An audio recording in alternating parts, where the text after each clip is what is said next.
Hello, I'm Jacob. You are watching the Prepper's Bunker Outdoors.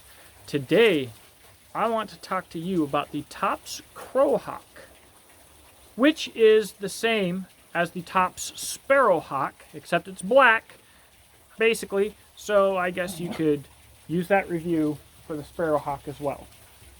Check it out. Before we get any deeper, this channel is made possible through sales at my website, beachandtactical.com, where I make rifle slings and other cool stuff myself. So go ahead and check that out. Also, I'm an affiliate for Palmetto Armory, Palmetto State Armory, and Optics Planet. They're both epic. I've got some other stuff coming down the rail. I do also have a Patreon. So if you really like the videos that I do, and maybe you would like to request some private videos on Patreon, make sure to check that out as well. All different ways to support this channel. All right, first off, like usual, we're going to talk about the blade. Obviously, this is a petite blade. You have a saber grind, 1/8 inch thickness. Edge is a little bit thick for a knife this size. And obviously, the traction coating doesn't help much in that regard.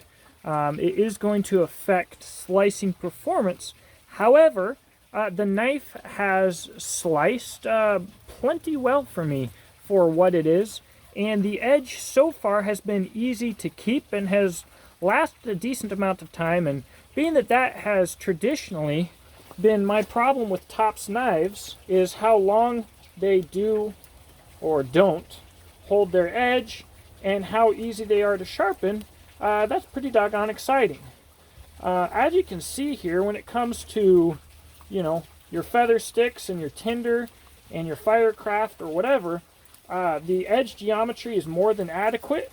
And with the edge thickness, it's certainly going to be a tough knife for its size. I mean, it's only 1/8 inch thick, but you've got a saber grind.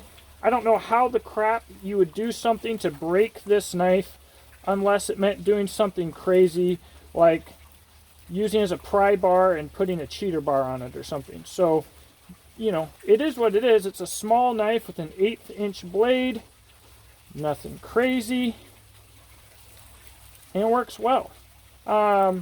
As far as the jimping, it is a little bit uncomfortable for use. It's a little bit unnecessarily aggressive because with the size of the handle, which we'll talk about in a moment, let me get focused here. With the size of the handle, at least for the way that I use knives, I use my thumb a lot more. I have a lot more pressure on my thumb because I don't have a big handle. So pushing on this jimping, you might already be able to see it. Yep, right there. It's not the most comfortable. As far as the handle goes, we're only going to talk about part of the handle now because I've got a little bit more to say about the handle and how it works with the sheath. However, it's just fine. The guy who traded it to me basically unused, thank you by the way, didn't really like the corners of the scales, front or back. And they are they have to be kind of aesthetic details. Those cannot have any practical ergonomic point, like, in my opinion, many things on Tops knives. But the knives gotta sell for the company to exist, right? Get out of here, Jimbo. Tuck, I mean. Oops. Scales are G10, quite thick, red liners. Not bad. Not great. I'll talk about the scales more in a second. Let's take a look at the sheath. Alright, the sheath is pretty good, I guess. At least the way it rides on the belt is fairly nice. I like carrying knives in this way. You've got a bit of a thumb ramp. Kydex, obviously, very cheap Kydex. Doesn't even have grommets in it here and here. That's weird. The reason that I wanted to save a bit of talking about the handle for when I talk about the sheath is retention. Ideally, good retention should start at the handle. A person who knows how to design a knife, when they're designing the handle, should have Kydex retention in mind if the knife is meant to be used with Kydex. That's pretty straightforward, right? There's very, very little retention. Very little click. It's not super easy to use. I've got to say that the sheath and how it interfaces with the knife is absolutely subpar, but it is workable. I've not lost the knife yet. It's just not as good as it should be.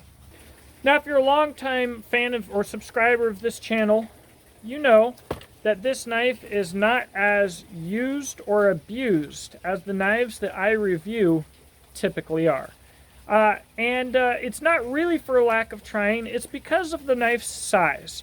I've batoned some kindling with this, like the little piece of cedar that you saw earlier, but I'm not really going to town on this thing and just beating the snot out of it, because I hardly have enough room to handle it to do that anyways. This is a small knife, so the finish is lasting very, very well, and most of what I've done with this is fire prep and opening packages, all right? Opening, cutting a little bit of food. Nothing really crazy. And that's why I actually normally don't review knives of this size as much, because although I like them a lot, there's not a whole lot that I can show you guys that I do with this thing, which keeps my reviews kind of limited, which is why this is going to be a full review. What I can say, positives, the size, edge is not bad. It's a cool knife. If you like the looks of it, it's very affordable. Negatives, the sheath retention is less than great. You could strip it, and that would help slicing ability a bit. And overall, it could be more ergonomic, but it's not. It's still not bad. It's a small knife. I enjoy the knife. I enjoy carrying it. And we'll do some comparisons between it and other knives in the future, because it is worth it. Made in America, Tops will stand behind their knives. Maybe not like Essie will, but they will. So if you're looking for an affordable Tops, maybe you want to get your first Tops and you're looking for a small knife, not a bad one to pick. Kind of short, simple, sweet. I don't know really what else to say. Thanks for watching. Please subscribe. And I hope that you have a blessed day. I'll talk to you in the comment section below.